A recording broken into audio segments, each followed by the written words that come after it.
சாத்தான் அவரை எங்க வேணாலும் கொண்டு போய் நிறுத்தியிருக்கலாம் இல்லையா? உலகத்துல எவ்வளவோ ராஜ்யங்கள் இருந்தது, கோட்டைகள் இருந்தது. ஆனா ஒரு குறிப்பிட்ட இடத்திற்கு கொண்டு போய் கீழ விழ சொல்லி இருக்கிறான். அது ஏன் அப்படின்னு சொல்லி நாம யோசிக்கணும். இதுல என்ன ரகசியம் இருக்குன்னு நம்ம பார்க்க போறோம். இயேசு என்னதான் தேவனுடைய குமாரன் என்று சொல்லப்பட்டாலும், மனுஷனா தான் இந்த பூமிக்கு வந்தாரு. அது மாத்திரம் இல்லாம, அவருடைய சொந்த இனமான யூத கோத்திரத்துல அவர் பிறந்திருந்தார். இயேசு 100% ஒரு யூதனாக வாழ்ந்தாரு. அதன்படி வளர்க்கப்பட்டாரு. அவருக்கு யூதருடைய எல்லா சட்ட திட்டங்களும், கலாச்சாரமும் எல்லாம் நல்லா தெரியும்.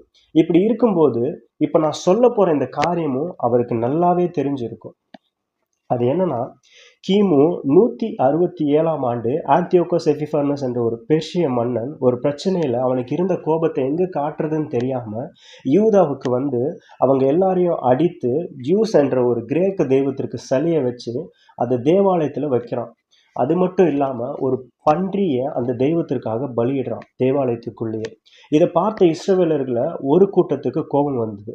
அவங்க ரகசியமான முறையில ஆலோசனை பண்ணி ஒரு பிரச்சனையை பண்ண ஆரம்பிக்கிறாங்க.